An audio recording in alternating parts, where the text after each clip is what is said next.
Hello friends, this is Pastor Doug Batchelor, and I want to welcome you to a special edition of the Amazing Facts News Flash. There has been an awful lot happening in this last year dealing with historic prophetic headlines. And we thought it was very important to get this information out to share with you, and we hope that you'll share it with others.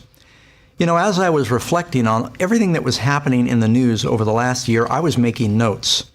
And in considering and reviewing the notes, it is astonishing to me how busy Pope Francis has been in trying to build a confederacy of world religions and world leaders that really are setting the stage for the final events of prophecy. In fact, I don't think it would be an overstatement to say that this year has been one of the most significant years in the history of the Catholic Church in centuries. So our presentation today is dealing with Benchmarks of the Beast, a year of historic headlines. For hundreds of years, Protestants have all agreed that the little horn spoken of in the prophecies of Daniel and the Antichrist spoken of in the book of Revelation is really identified as the papacy. Now, just so you'll know that I'm not the only one that feels this way, take a look at some of the founders of the Protestant Reformation and how they viewed the office of the papacy. For instance, take Martin Luther, the founder of the Lutheran Church and father of the Protestant Reformation. He wrote, "We here are of the conviction that the papacy is the seat of the true and real Antichrist." Can't be any more plain than that. Take, for instance, John Calvin, one of the founders of the Presbyterian Church. He wrote, "I deny him to be the vicar of Christ, who, in furiously persecuting the gospel, demonstrates by his conduct that he is Antichrist." Why don't we jump to John Wesley, founder of the Methodist Church? Here's what he said. "He it is that exalts himself above all that is called God, or that is worship, claiming the highest power and the highest honor, claiming the prerogatives which belong to God alone." I could go on talking about these different characters. From Wycliffe to Tyndale, Kramer, John Bunyan, author of Pilgrim's Progress, the translators of the King James Bible, the men who published the Westminster and Baptist Confessions, Sir Isaac Newton, George Whitefield, Jonathan Edwards, Charles Spurgeon, these men among countless others all saw the office of the papacy as Antichrist. But how different are the sentiments in the Christian churches today? The evangelical world seems to be boldly embracing the Catholic Church and saying we're all one. They don't understand the very unique differences between Protestant Christianity and Catholicism. They've forgotten their history. You see, this is important to us because it tells us in Revelation 13, verse 15, "And he has power to give life unto the image of the beast, and that the image of the beast should both speak, and cause that as many as would not worship the image of the beast should be killed." The whole world is going to get involved in a united form of worship. There's a polarizing that is happening now. It goes on to say in Revelation chapter 13, verse 16, "And he causes all, both small and great, rich and poor, free and bond, to receive a mark in their right hand or in their forehead, that no man might buy or sell, save he that has the mark or the name of the beast or the number of his name." Now, please remember, friends, that it's talking about something economic as well, because it's going to control buying and selling. Many people have forgotten many of the vast differences between the Protestant Christians, biblical Christianity, and what the Catholic Church teaches. You know, for instance, the Bible teaches very clearly we're not to pray to idols, we're not to pray to statues, and the Catholic Church endorses that. Mary is not a god that should be prayed to. Nowhere are we told to pray to the saints or that the saints are floating around up there for us to communicate with. The idea that we must confess our sins to a priest or the idea of calling a priest father are all forbidden in the New Testament. Now, there are many dear Christians in the Catholic Church, and there will be millions of Catholics in heaven. I want to make that clear.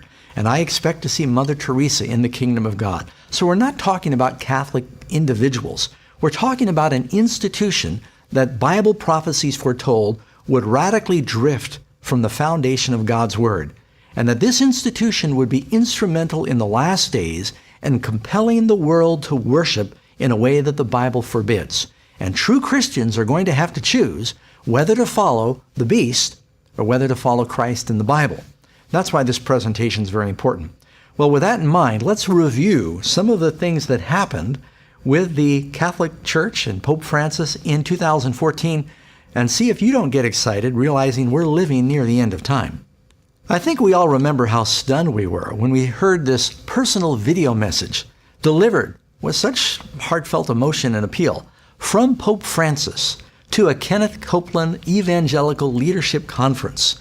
And the prelude to that message was where his friend, the Anglican Bishop Tony Palmer, said 3 times in his presentation that the Protestant Reformation was over. Matter of fact, he said, maybe we're all Catholics now. And then there was such an exuberant response from that room filled with charismatic Christians that were praying and speaking in tongues, blessing the Pope. But he was appealing for Protestants to unite, quoting John 17, with the Catholic Church. There was no misunderstanding what this was all about. Our next historic headline came March 13, when Pope Francis was invited to address a joint session of Congress.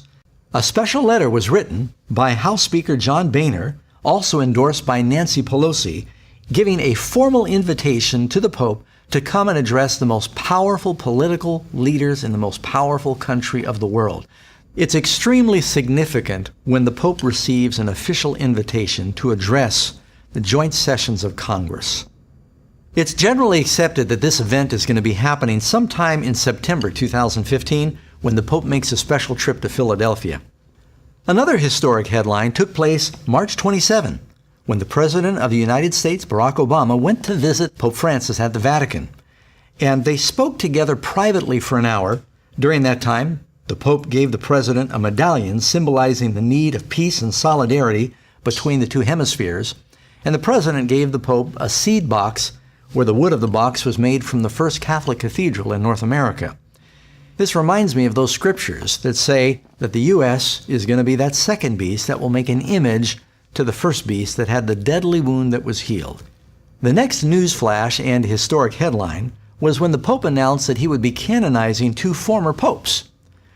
It said in the newspaper copy, "In a brilliant PR move, Pope Francis made history again during this event in Vatican City, elevating to sainthood Pope John the 23rd and Pope John Paul II, 2 of his most famous papal predecessors."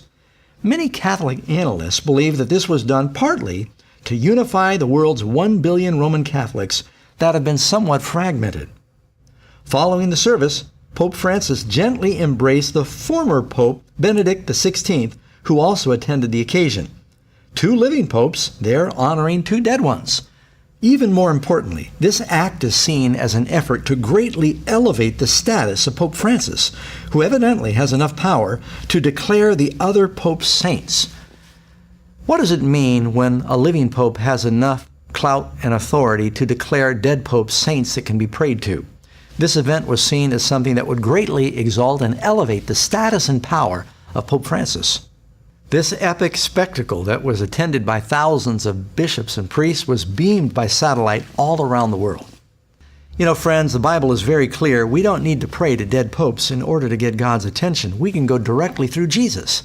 Paul said in 1 Timothy chapter 2, verse 5, "For there is one God and one mediator between God and men, the man Christ Jesus."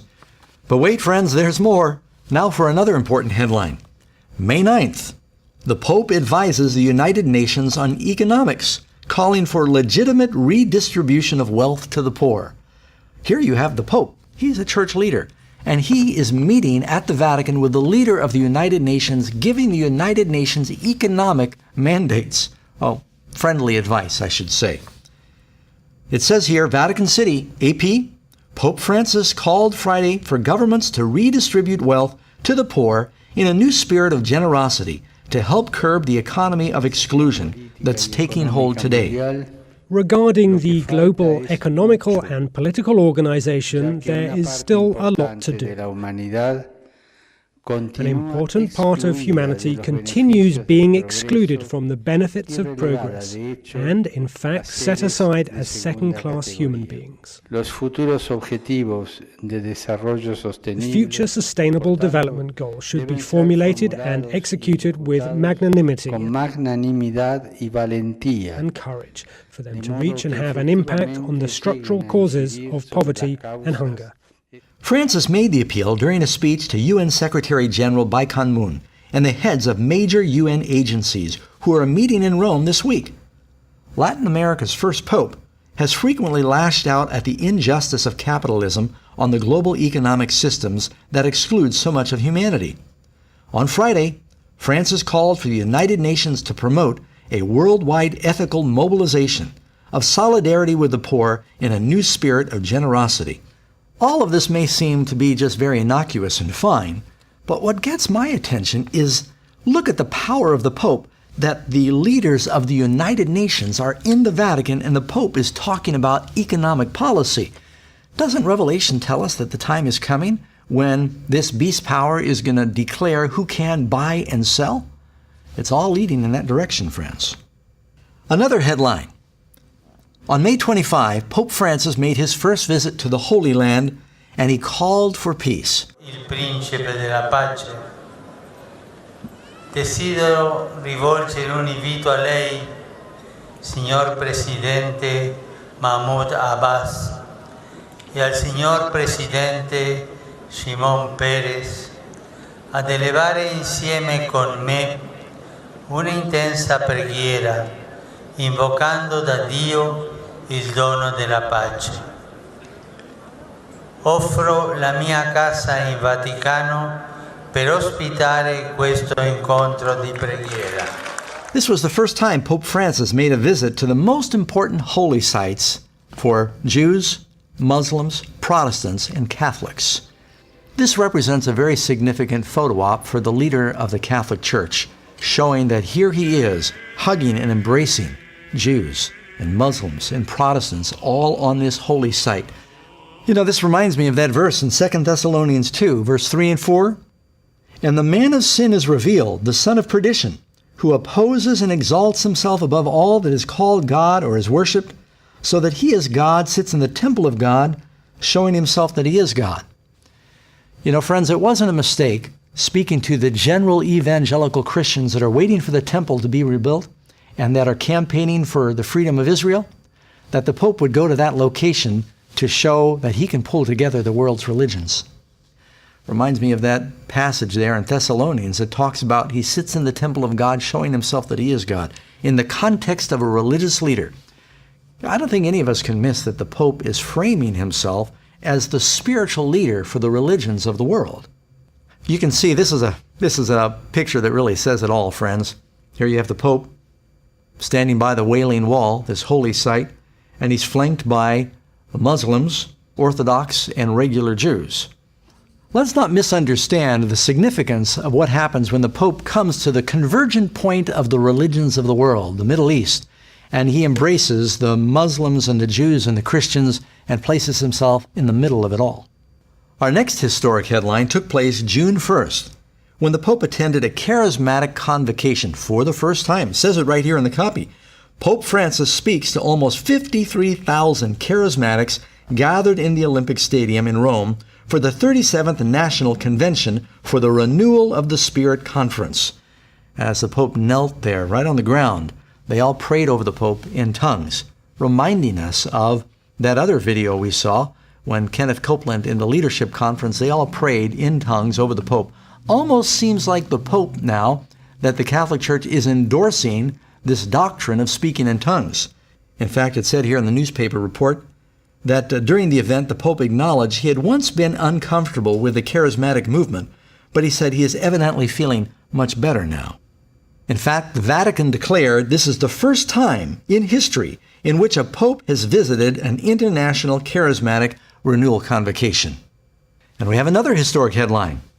Joel Osteen observed Francis in action when the Pope met with those 53,000 charismatic Roman Catholics during the worship service at Rome's Olympic Stadium. Friends, this I thought was something. When Joel Osteen said Friday, it was a great honor to represent the pastors of America in meeting with the pontiff, who he described as a warm and personable person full of joy.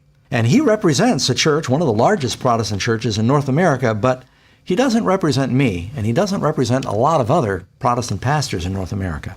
What do you make of it? I think the Pope is fantastic.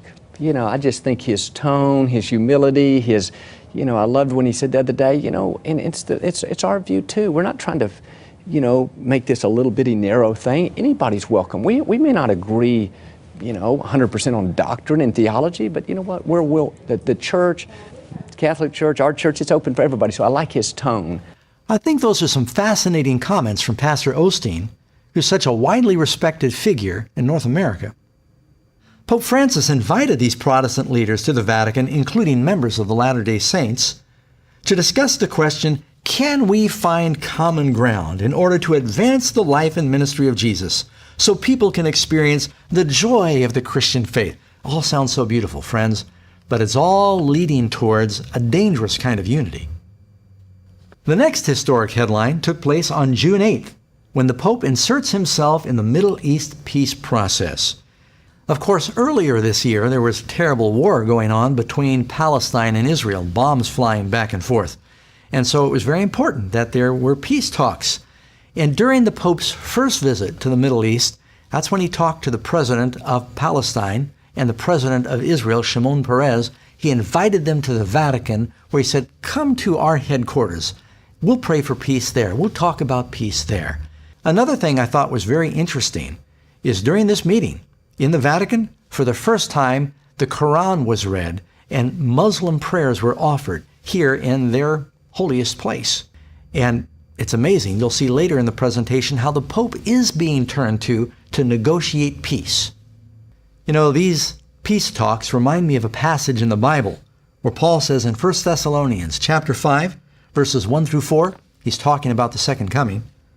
But concerning the times and the seasons, brethren, you have no need that I should write to you, for you yourselves know perfectly that the day of the Lord will so come as a thief in the night. For when they say peace and safety, then sudden destruction will come upon them as labor pains upon a pregnant woman, and they shall not escape. Our next headline took place July 7th, when it tells us the Pope met with U.S. televangelists. You can read from the actual article where it says, two prominent Texas-based ministries with Tony Palmer led a delegation of evangelical Christian leaders to Rome to meet privately with Pope Francis. James and Betty Robeson, co-hosts of Life Today television program, and Kenneth Copeland, host of Believer's Voice of Victory, met the Roman Pontiff at the Vatican on Thursday. The meeting lasted almost 3 hours and included a private luncheon where they proposed, listen to this friends, signing on the 500th anniversary of Martin Luther's 95 Thesis in 2017, a joint declaration of faith and unity for mission. Wow! Here you've got leaders of the Protestant Church going to the Vatican, meeting with the Pope in a private 3-hour meeting and saying, we need to sign a declaration of unity in mission on the anniversary of Martin Luther's protest, no less. I read in one article that the combined viewers of these televangelists that came to the Vatican, they represent 800 million people. Our next headline took place July 22nd. A lot happened in July. The Pope picks a council to promote global Christian unity. There you have it, friends. That's a slam dunk headline. If you're wondering what the intentions of the Pope are, he wants this Christian unity. He wants to have all the religions of the world, as well as the Christians of the world, to unite and recognize the Pope as the central figure, the leader, and he's achieving his goal. This was a very significant event that escaped most headlines when Pope Francis named an international list of 8 individuals to serve on an elite council to promote Christian unity worldwide. The search for full Christian unity remains a priority for the Catholic Church, and it is one of the Pope's principal daily concerns.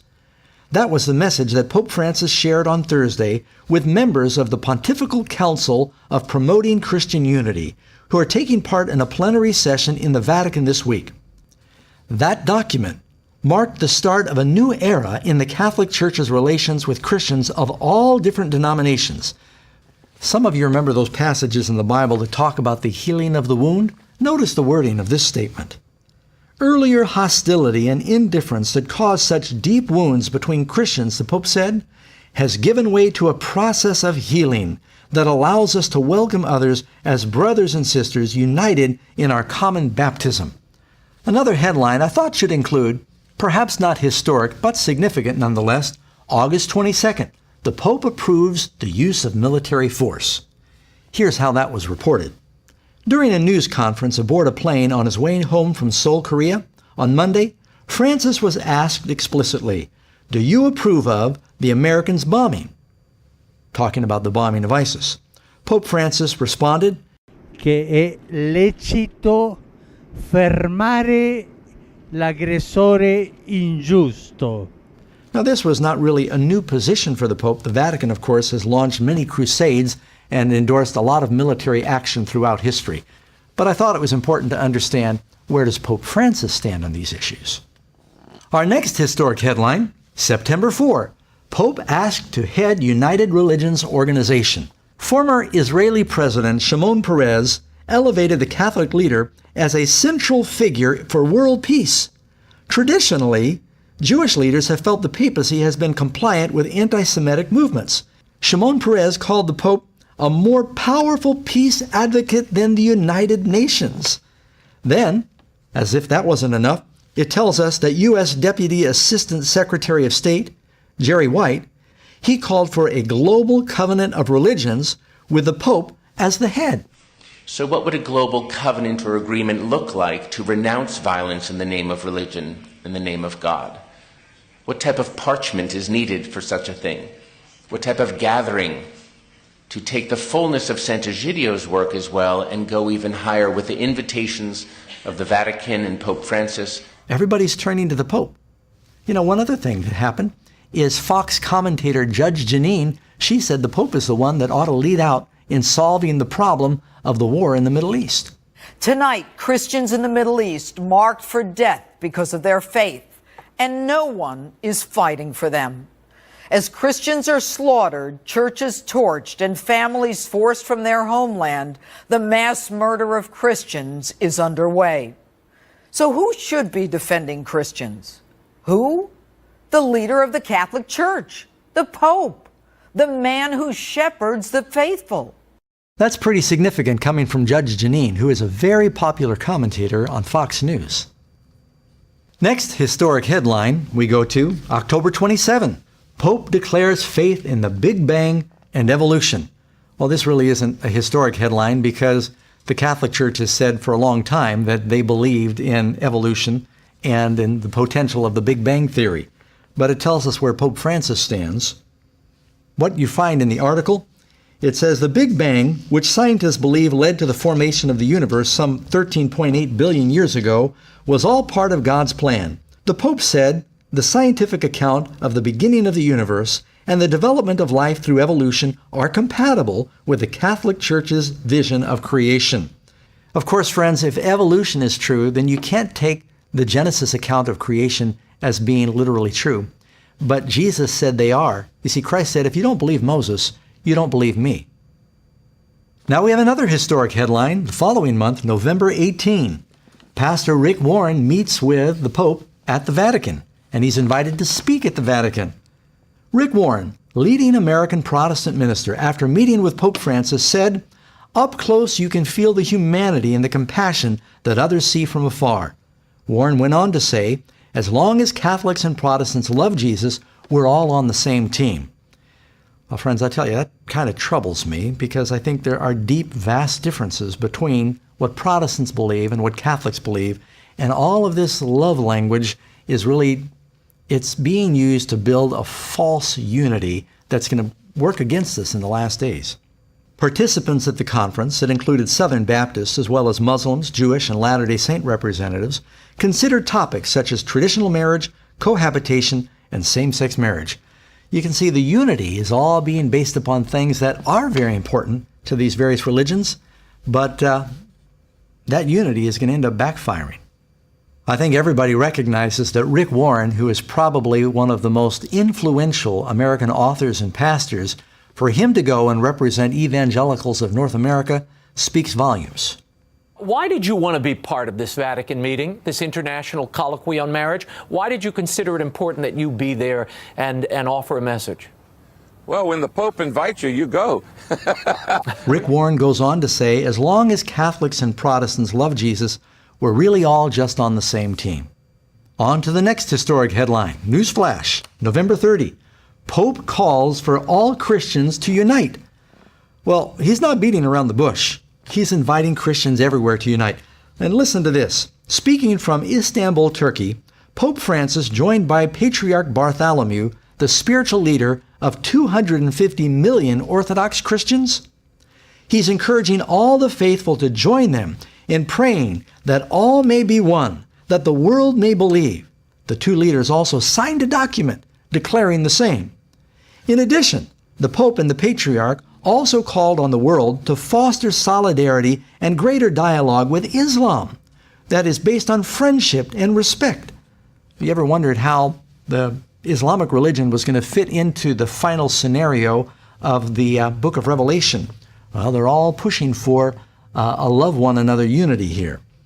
Again, you find the language healing the wound. Notice, Bartholomew I says in a meeting with Pope Francis, with help the move of the two churches closer to ending their nearly 1,000-year divide, Francis was urging participants to speak out boldly and listen humbly, but also healing the wounds of Christian division. That comes from the Boston Globe. Do you remember that verse, friends? Revelation 13:12? And he exercises all the authority of the first beast in his presence and causes the earth and those who dwell in it to worship the first beast whose deadly wound was healed. There's really no way to misunderstand the Pope's message when he's inviting all of the separated Protestant brethren to come home and unite.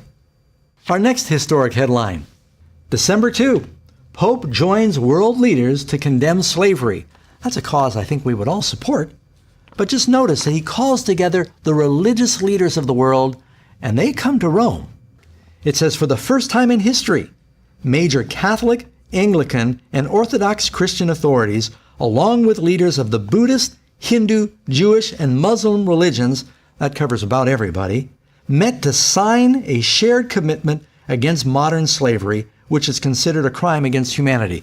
I agree with the cause of what brought them together, but I think people are missing the very subtle message that is being sent that these religious leaders all continue to come to Rome to have an impact, recognizing the Pope as the supreme religious leader of even the other world religions.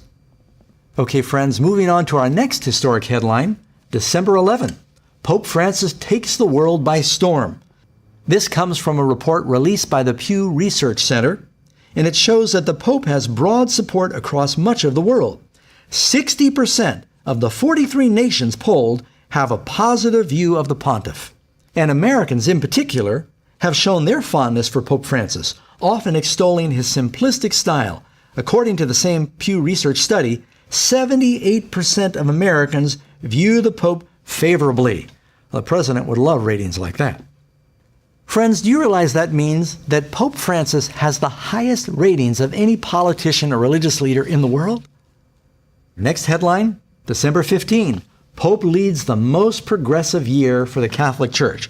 This is actually from an article written by Paul Moses, professor, Brooklyn College in New York. It reads that Pope Francis has initiated a revolution in the Catholic Church in 2014, a revolution of common sense rather than ideology or doctrine. Our next historic headline, December 16. The U.S. asks the Vatican to help close Guantanamo Bay, according to Russia Today. We might have thought that that was just a scandalous conspiracy headline until you read what happens in the next headline the next day. December 17. The Pope mediates peace between the U.S. and Cuba in secret talks. And who says he doesn't have political clout? This comes from the New York Times, friends. In a deal negotiated during 18 months of secret talks, hosted largely by Canada and encouraged by Pope Francis, who hosted the final meeting at the Vatican, Mr. Obama and President Raul Castro of Cuba agreed in a telephone call to put aside decades of hostility and find a new relationship between the United States and the island nation just 90 miles off the coast.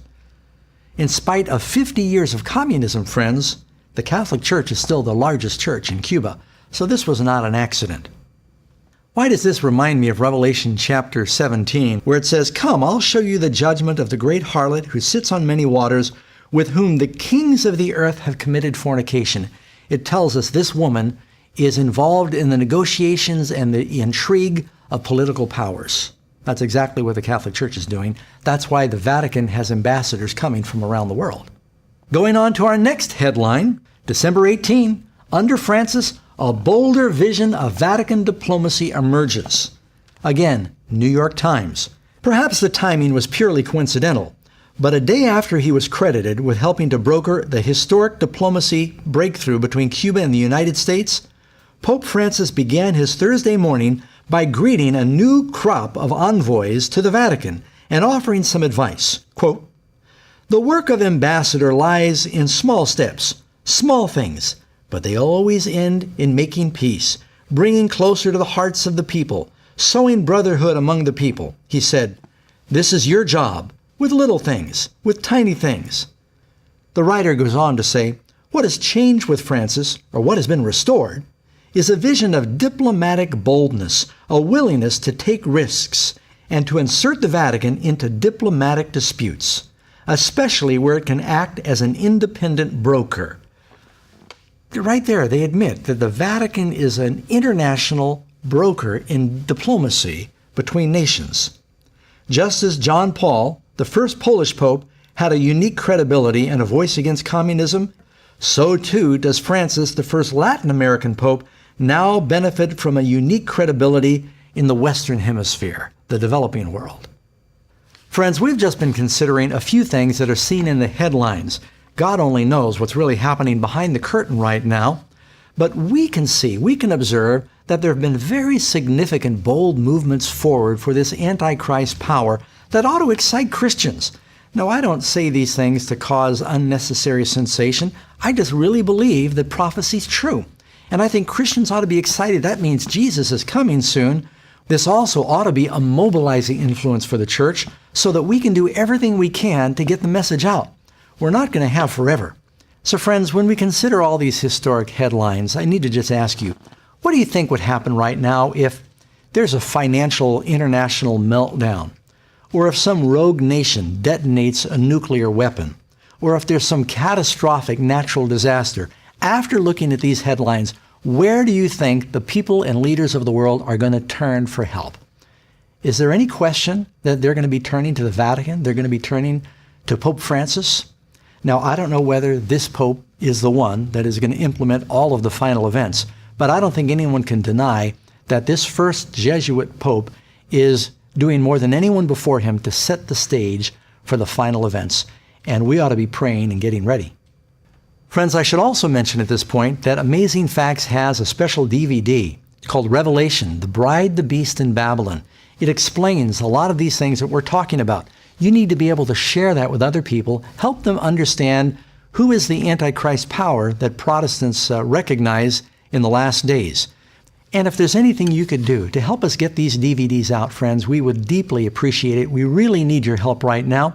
We're developing a new study lesson that goes along with our Revelation DVD, and we're trying to create a version that'll make it easy to mass mail this product all over communities and get it around the world, to translate it into other languages.